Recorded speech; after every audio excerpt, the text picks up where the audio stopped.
Oh, I quite like that. Moody lighting. Maybe it's a bit dark. That's even moodier. Hope you can hear me. There's my cardboard boxes in the background. I shall block those out. They're the boxes filled with drawings and stuff that needs sorting out. I got this in the post, which is what they call a bookazine. I've never used that word in my life, and I'll never use it again. It's a magazine that's got so many words in it, it's almost a book. And it's a Doctor Who magazine dedicated to Doctor Who books, the target novelizations, and it goes through chronologically, doctor by doctor. And they got various luminaries to talk about their experience of reading these and sometimes writing them. And I did a little piece about Destiny of the Daleks, which was the first one I ever read. The piece is Why I Love Destiny of the Daleks. It was my very first, back in the days when newsagents sold TV tie-ins between the sweets and the crisps. I remember the shock of it even being there, a story that was still fresh from the telly. Being able to own my own copy of the story is what made me a fan at 10, I think. It was extremely succinct and sparkling with wit. Robot dogs with laryngitis, Boney M fighting space wars, evil geniuses hidden under the rubble of alien cities, and striding through the radioactive haze came the Doctor and Romana in twin scarves. One of the best things about this era of Who is the dialogue and its sophistication. Our heroes chatter away, making silly jokes and allusions. A novel was the only way of really being able to pore over all those delicious words. I didn't care much for daft special effects or laser battles. It was that ability to laugh the villains into oblivion that I loved right from the start. And it's true, I read them for the delicious language. And as I keep saying, I learnt loads of words from these books. And often those words are things like capacious, voluminous, and dimensionally transcendental. Words that literally mean bigger on the inside than the outside, as really good words are, as books are. Anyway, that led to me ending up buying more Target books because there are ones I've missed out on in recent years. I stopped buying them and then they came back, and I've picked up one or two. David Fisher wrote adaptations of two of his stories from the late 70s. I'd already bought The Stones of Blood, and then The Androids of Tara came out as well, so I did buy it this time. These are re-novelizations. Terrance Dicks did versions back in the 70s or 80s, and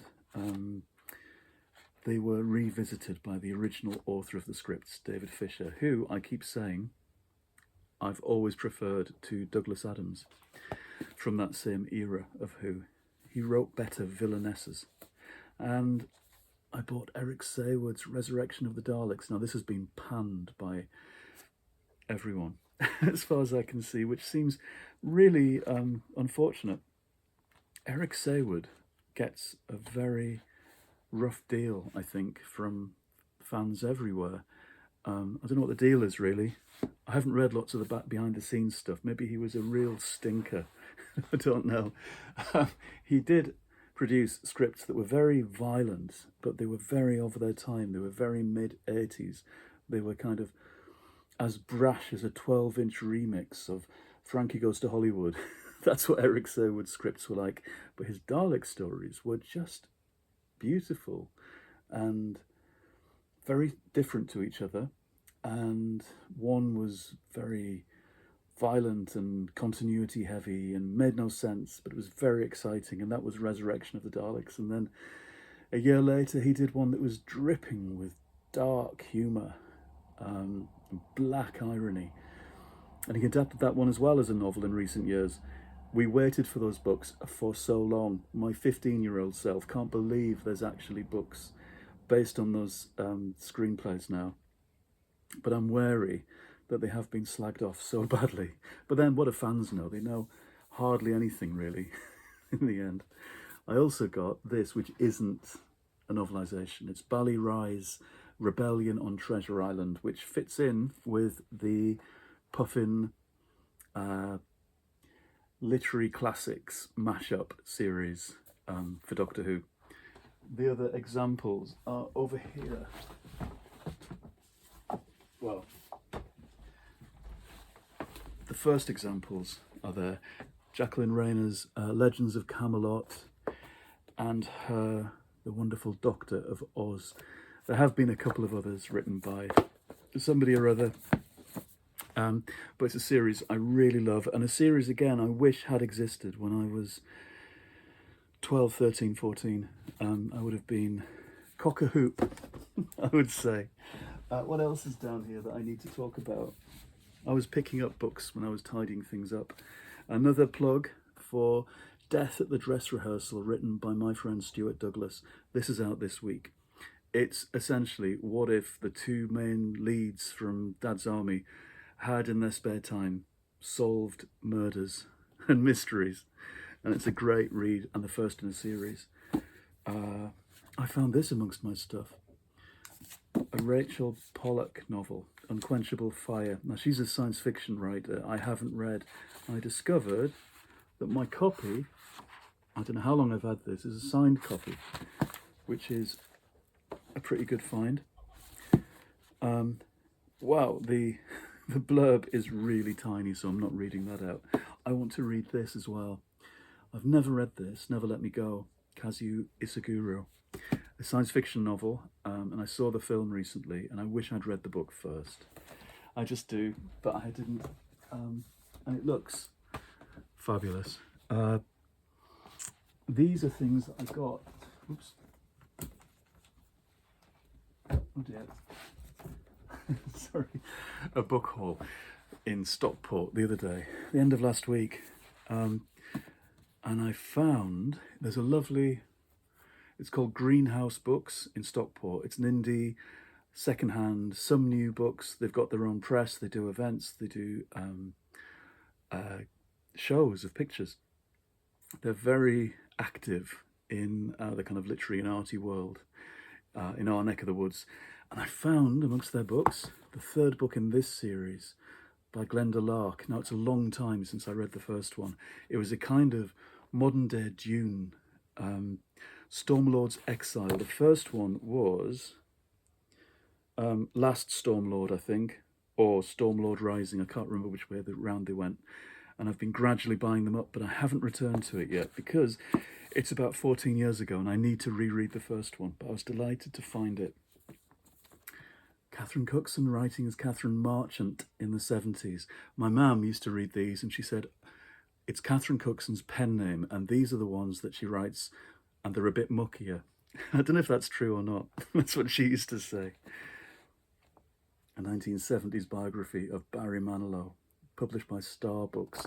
One of these ones where the research is kind of from old papers and magazines and things, and a few interviews with people that he used to know when he was rising up through the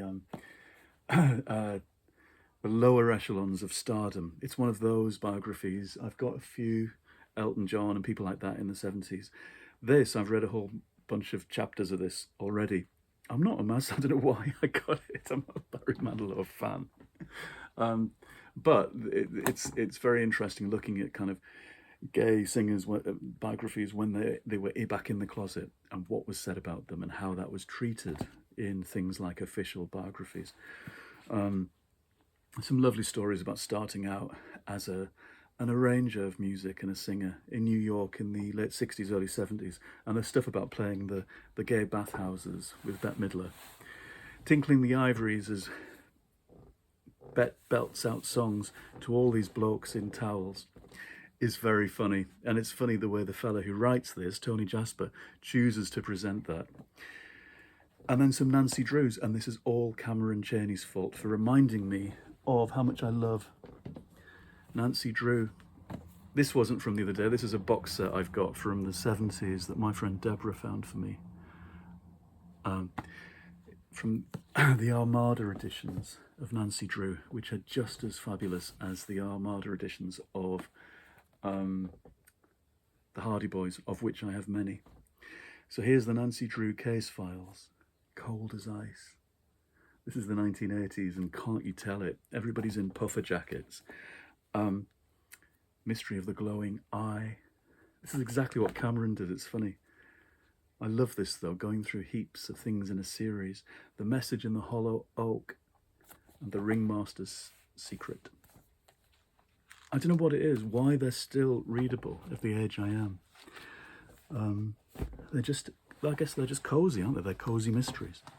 Right, anyway, I'll stop blethering on and showing off what I've been collecting up this week. At the moment, I'm exactly halfway through the massive science fiction novel I'm reading. The Moment in Time, or The Secret in the Moment, or Time's Moments, whatever it is, I'll remember. But it's really good and I'm really liking it. But for now, I will stop here and go and sort dinner out, and see you again soon in the next episode. Goodbye.